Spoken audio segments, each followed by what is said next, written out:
ہمارے اصول دین میں دوسرا اصول دین کیا ہے؟ عدالت، عدل۔ اگر خدا عدل نہیں رکھتا تو پھر جنت اور جہنم پروردگار کیسی؟ بھئی اگر عدالت نہیں ہے، عدل کے معنی کیا ہے؟ عدالت کے معنی کیا ہے؟ عدالت کے معنی، عدل کے معنی یہ ہیں کہ جو چیز جہاں رکھی جائے وہاں ہونی چاہیے۔ اب یہاں کا تقاضا یہ ہے کہ ممبر یہیں درمیان میں ہونا چاہیے تاکہ لوگوں کا چہرہ ادھر ہو۔ اب آپ لوگوں کا چہرہ ادھر ہو اور آپ ممبر سامنے رکھ دیں تو یہ عدالت؟ تو کوئی بھی شخص اس بات کو قبول، تو خدا جو علم رکھتا ہے، جو حکمت رکھتا ہے، کیا وہ نہیں جانتا کس چیز کو کہاں رکھنا ہے؟ خدا ہے۔ یہ جو قرآن کی آیت ہے، بسم اللہ الرحمن الرحیم، اطیعوا اللہ اطیعوا الرسول واولی الامر منکم، اللہ کی اطاعت کرو، جیسے اللہ کی کر رہے ہو ویسے ہی رسول کی کرو، اور جیسے رسول کی کر رہے ہو ویسے ہی اولو الامر کی کرو۔ اب اگر کوئی یہ کہے کہ جی اولو الامر زمانے کا حاکم ہے، تو آج زمانے کا حاکم کون ہے؟ اور ہر ملک میں اولو الامر الگ ہے۔ اب ایک پارٹی تو مانتی نہیں ہے، ایک سیاسی پارٹی تو آپ کے حاکم کو مانتی نہیں ہے، تو وہ اس کا اولو الامر کہاں ہے؟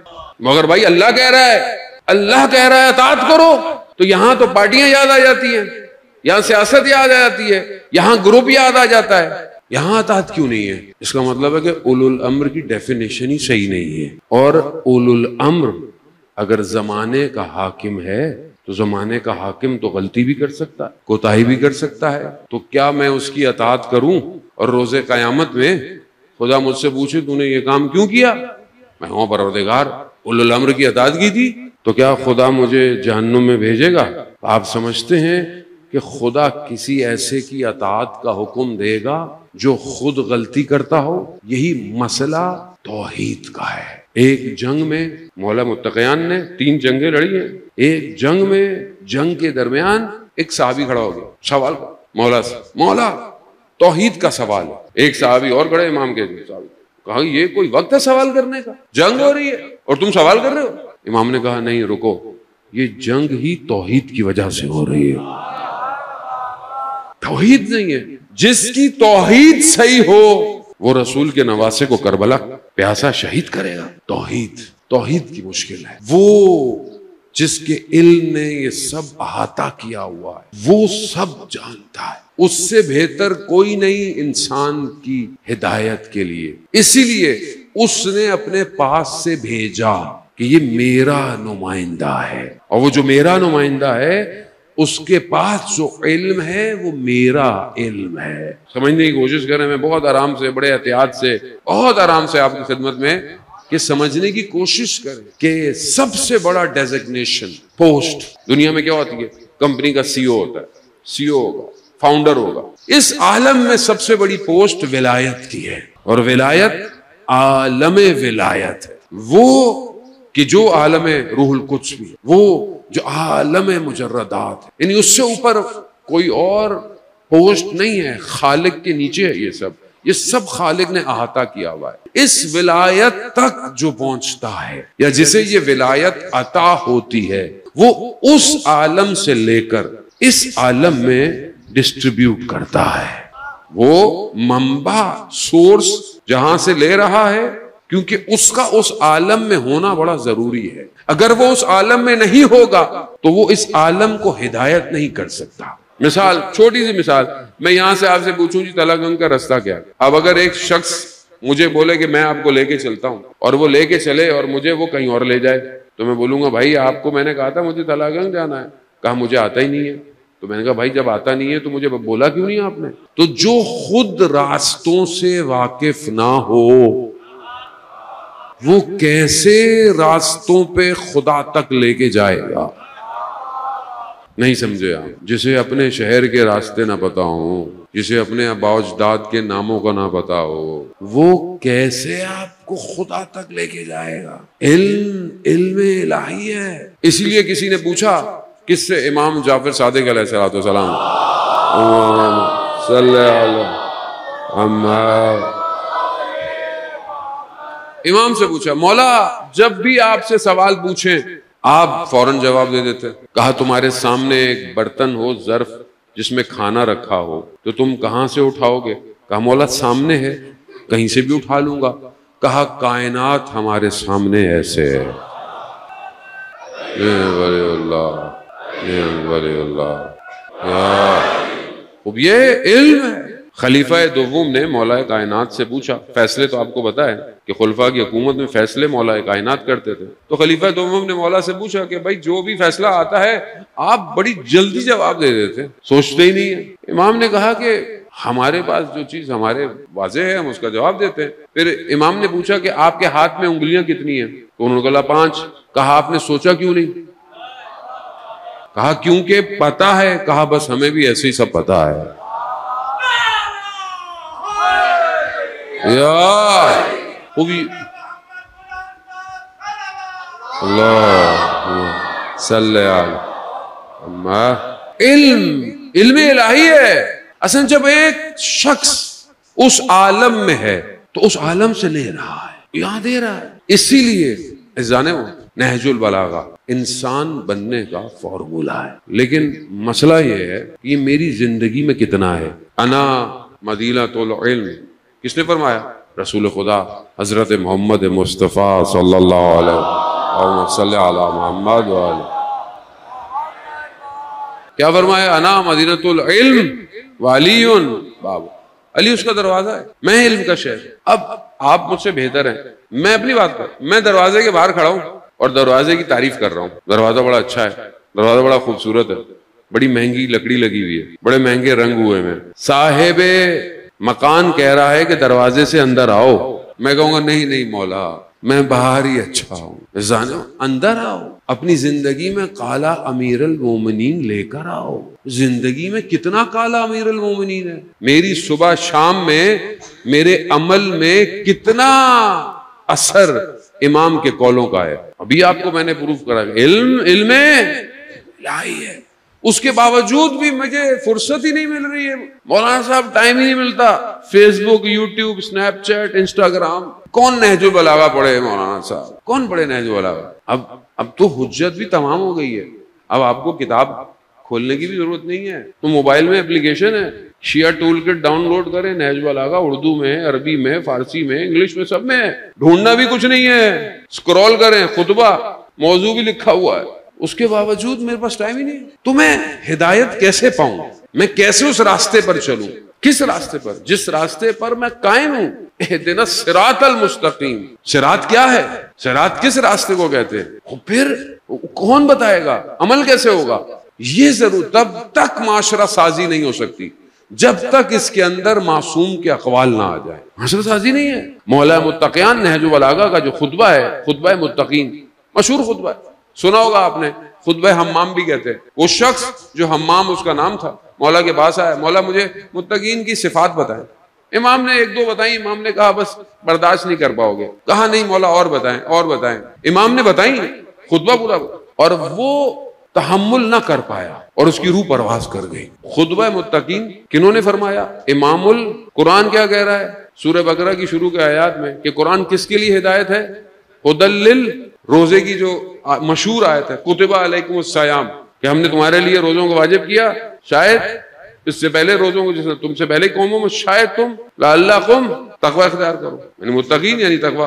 اب اتنی جگہ متقین استعمال ہوا، قرآن متقین کے لیے ہدایت، روزہ متقین، تقوی اختیار کرو، پرہیزگاری کرو، امام متقین کا امام۔ لوگوں کے پاس فرصت ہی نہیں ہے کہ خطبہ متقین پڑھ لیں زندگی میں، تو کہاں جا رہے ہیں پھر ہم لوگ؟ اور پھر ہم لوگ انتظار کر رہے ہیں اس کا جو وارث ہے امام کا، وہ بھی تو امام المتقین ہی ہے نا، تو متقی ہوں گے تو جائیں گے اس کے پاس۔ تو کیا میں کوشش کر رہا ہوں اپنی زندگی میں متقی بن جاؤں؟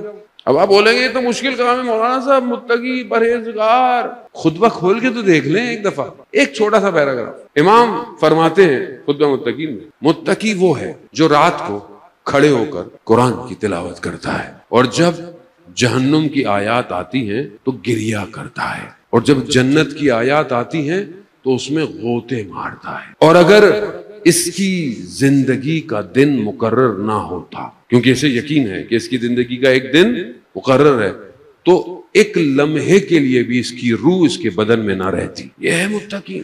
ایک حصہ میں نے آپ کی خدمت میں بیان، مشکل کام ہے قرآن پڑھنا، مشکل کام ہے، سب کچھ تو پڑھتا ہوں، قرآن نہیں پڑھتا، مشکل ہماری اپنی ہے۔ اللہ نے ہدایت کا انتظام کر دیا، اللہ نے بھیج دیا، آج جو دنیا میں مشکلات ہیں وہ ہماری اپنی ہیں. آپ کے سامنے دنیا کے حالات ہیں، فلسطین غزہ کے حالات، اسرائیل کے ساتھ دنیا آپ کے سامنے، حق اور واضح باطل واضح ہو چکا ہے، ابھی بھی کوئی چھپانے کی ضرورت نہیں ہے. اس کے باوجود اگر میں انتظار کر رہا ہوں کہ میں امام آئیں گے، ہمیں خود امام تک پہنچنا ہے، خود اپنے آپ کو تیار کریں. زن محترم، اگر ہم تیار نہیں کریں گے تو پھر کہاں کون تیار ہوگا؟ دنیا تیار ہو رہی ہے. خدا قرآن میں کہہ رہا ہے تم نہیں ہو، تم نے اگر اپنے آپ کو تبدیل نہیں کیا تو میں ایک قوم کو پیدا کر لوں گا. اور اللہ نے قوموں کو پیدا کر دیا ہے. وہی لوگ کہ جو خیبر کے ماننے والے ہیں، وہی لوگ ہیں نا کہ وہاں پر بھی خیبر کو اکھاڑا ولایت نے، اور آج بھی انہی کے ماننے والوں نے، ولایت کے ماننے والوں نے آج کے خیبر کو بھی اکھاڑ پھینکا ہے.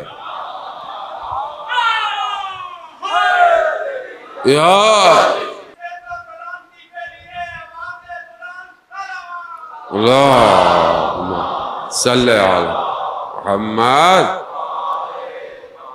جب یقین ہو کہ آنے والا اللہ کا نمائندہ ہے. کربلا کیا سنتے ہیں کہ رات کو امام نے جنت کے مقام بھی دکھا دیے، کوئی گیا؟ کیوں نہیں گیا؟ یقین تھا کہ یہ جو شخص ہے، یہ جو ہستی ہے، یہی زندگی ہے، یہی حیات ہے. اسے چھوڑ کر جانا کوئی زندگی نہیں ہے، چاہے بدن کے ٹکڑے کیوں نہ ہو جائیں. ماں ترکتوں کا یا حسین، ہم آپ کو نہیں چھوڑ کے جانے والے. حضرت عقیل کے بھائیوں نے کیا کہا تھا جناب مسلم کے؟ 70 دفعہ مارا جائے، 70 دفعہ زندہ کیا ہے، ہم مولا آپ کو چھوڑ کے جانے والے نہیں ہیں. تو جب یقین ہے کہ یہ نمائندہ اللہ کا ہے تو پھر جان کا کیسا خوف، مال کا کیسا خوف، اولاد کا کیسا خوف؟ آنے والا اللہ کا نمائندہ ہے، کیسا خوف؟ کس چیز کا خوف؟ انسان سمجھنے کی کوشش کرے، اذان وطن اپنے آپ کو بہتر کرے بہت تیزی سے. بس تھوڑی دیر ہو گئی ہے، مغرب کی اذان بھی ہونے والی ہے. اذان محترم اپنے آپ کو بہتر بنائے، معاشرے کو بہتر بنائے، عشق پیدا کرے امام سے ملاقات کا. آنکھوں کو گریہ کرنا چاہیے. اللہم ارنی طلعت الرشیدہ والغرۃ الحمیدہ. خداوند متعال مجھے وہ درخشندہ پیشانی دکھا، وہ رخ زیبا دکھا، وہ جلوہ دکھا جو تیرے نور کا جلوہ ہے. اس کے لیے انسان اپنی زندگی گزار دے. بس 4 اصلاحی چیزیں اور آپ کی خدمت میں التماس ہے. حضرت لقمان نے اپنے بیٹے کو 4 وصیتیں کی اور فرمایا کہ میں نے 400 نبیوں کے ساتھ وقت گزارا ہے. کتنے؟ 400 نبی، ولی نہیں، استاد نہیں، نبی.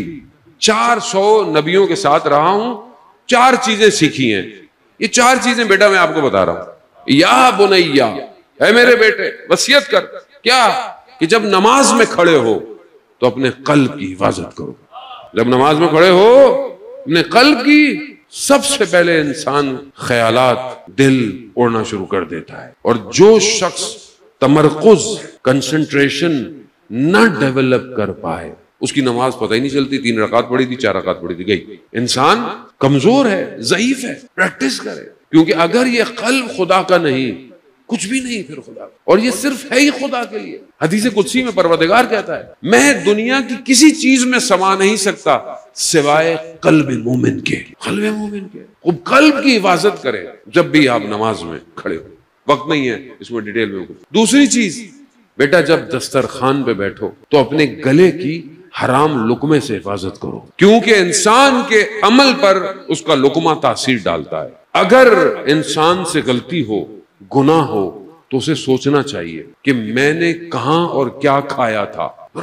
کسی کا حق تو نہیں کھا رہا، کسی کا مال تو نہیں کھایا ہوا، کسی کے ساتھ زیادتی تو نہیں کر رہا، بہن بھائیوں کا حق تو نہیں کھا رہا، کوئی سی مشکل تو نہیں ہے، امام کا حق تو نہیں کھا رہا، خمس دیتا ہوں کہ نہیں دیتا. بہت سارے لوگ بولے وہاں تو ہمارے پاس تو بچتا ہی کچھ نہیں ہے. تو بچائیں نا. اگر آج امام کے لیے کچھ بچا نہیں سکتے تو کہ امام کو جان کیسے دیں گے؟ بچائیں، 100 روپے بچائیں، 100 روپے بچائیں. امام تھوڑی کو پیسے دیکھتے ہیں، امام آپ کا خلوص دیکھنا چاہتے ہیں، امام آپ کی نیت دیکھنا چاہتے ہیں. وہ لقمہ بہت ضروری ہے. کیا کھا رہے ہیں؟ بازاروں میں کیا کھلایا جا رہا ہے؟ حلال گوشت ہے کہ نہیں ہے؟ حرام گوشت ہے کہ نہیں ہے؟ یہ برگر چکن جو باہر پتہ بھی نہیں ہوتا صحیح ہے کہ غلط ہے. صحیح ہے تو تحقیق کریں، ضروری ہے. آج کیوں معاشرے میں بے حیائی ہو گئی ہے؟ کیوں برائی ہو گئی ہے معاشرے میں؟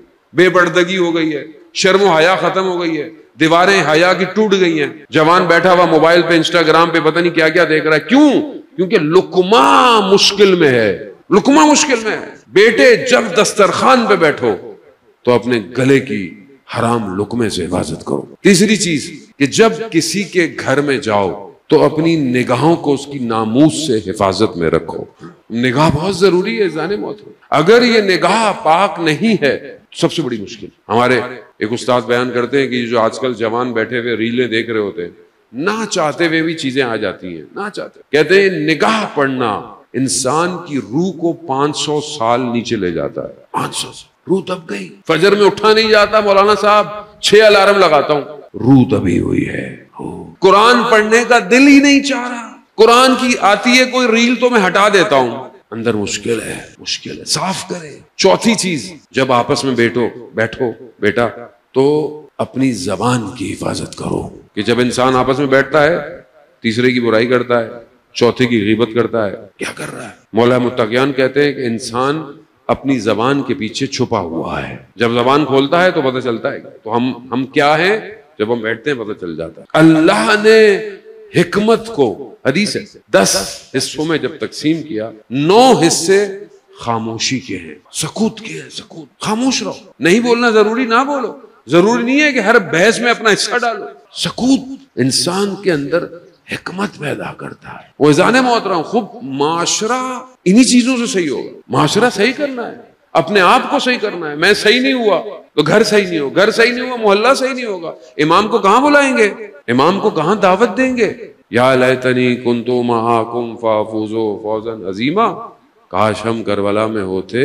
بس عزاداران محترم، امام تک پہنچنا کمال ہے۔ امام انتظار کر رہے ہیں۔ روز عاشور جب سب لٹ گیا، سیدہ کا لال دشت کربلا میں تلوار کے سہارے سے کبھی دائیں دیکھتا ہے کبھی بائیں دیکھتا ہے۔ اینا اینا مسلم، اینا اینا ہانی ابن عروہ، اینا اینا حبیب ابن مظاہر، کہاں ہو مسلم؟ کوئی جواب نہیں دے رہا، سب بکھرے پڑے ہیں۔ خیموں سے ودا کیا، بہن نے ماں کی نشانیاں بھائی کو پہنائی۔ امام باہر نکلے، امام کی سواری چل نہیں پا رہی، دیکھا ایک چھوٹی سی بچی ہے، امام کی سواری سے لپٹ کے کھڑی ہوئی ہے۔ بچی کون ہے؟ بچی کی تعریف کبھی آپ نے سنی ہے؟ یہ بچی کون ہے؟ یہ وہ بچی ہے جو صبح سے دیکھ رہی ہے، جو گیا ہے وہ واپس نہیں آیا۔ اس بچی کو یقین ہو گیا کہ بابا جا رہے ہیں واپس۔ امام نیچے اترے، بچی کو گلے لگایا، خدا آپ کی بیٹیوں کو سلامت رکھے، ان کے نصیب اچھے کرے۔ عزاداران محترم، رسول خدا فرماتے ہیں بیٹا گرے مت اٹھاؤ، سختیوں میں پلنے دو، بیٹی گر جائے فوراً اٹھاؤ، کیونکہ کل اس کا نصیب کیسا ہو۔ امام حسین کی اس بیٹی کا نصیب کیا ہے؟ امام نیچے اترے، گلے لگایا، گریا کیا۔ بچی نے یہ نہیں پوچھا، قربان جاؤں اس بچی پر، نہیں پوچھا کہ بابا کب آؤ گے، کہا بابا ہمیں مدینہ واپس چھوڑاؤ۔ امام نے کہا بیٹا اب دیر ہو گئی ہے، کچھ کہا، بچی خاموش ہو گئی۔ عاشورہ، امام کی سواری چلنا شروع ہوئی، پیچھے سے آواز آئی، محلن محلن یبن الزہرا، آہستہ چلو زہرا کے لال۔ کون ہے؟ جناب زینب ہے، پیچھے پیچھے جا رہی ہے، بھائی کے پیچھے پیچھے، میری ماں کی آخری نشانی، او حسین جسے ماں نے چکیاں پیس کے پالا تھا، اس محلن محلن، آہستہ آہستہ۔ امام نے مڑ کے دیکھا، کہا بہن ابھی تو مل کر آیا ہوں، کہا مجھے ماں کی وصیت یاد آ گئی ہے، ماں کا نام سننا۔ امام حسین نیچے، بہن نے تحت الحنک کا کپڑا ہٹایا، گلے پہ بوسے دینا شروع کیے۔ میں قربان، خدا آپ کے گریے کو قبول کرے۔ عزاداران محترم، ماں جانتی تھی میرے بیٹے کو کتنی ضربتیں لگیں گی، ماں بڑی تیزی سے، وقت نہیں ہے، بڑی تیزی سے امام چلے گئے، جو جس کے پاس تھا اس نے وہ استعمال کیا۔ بس اتنا کہوں گا، زین سے زمین پر، نہ زین پہ تھا نہ زمین پہ تھا، لوگوں کا ہجوم تھا۔ ذوالجناح واپس خیموں میں آیا، بیبیاں سمجھی مولا آ گئے، باہر نکلا، ذوالجناح اکیلا ہے، ذوالجناح مولا۔ جناب زینب نے دیکھا، نظر نہیں آیا۔ بی بی زینب اونچائی پہ گئی ہے، جو تل زینبیہ ہے نا کربلا میں، وہ مقام ہے جہاں سے بی بی کھڑی ہو کے دیکھ رہی تھی۔ اب بی بی نے کیا دیکھا؟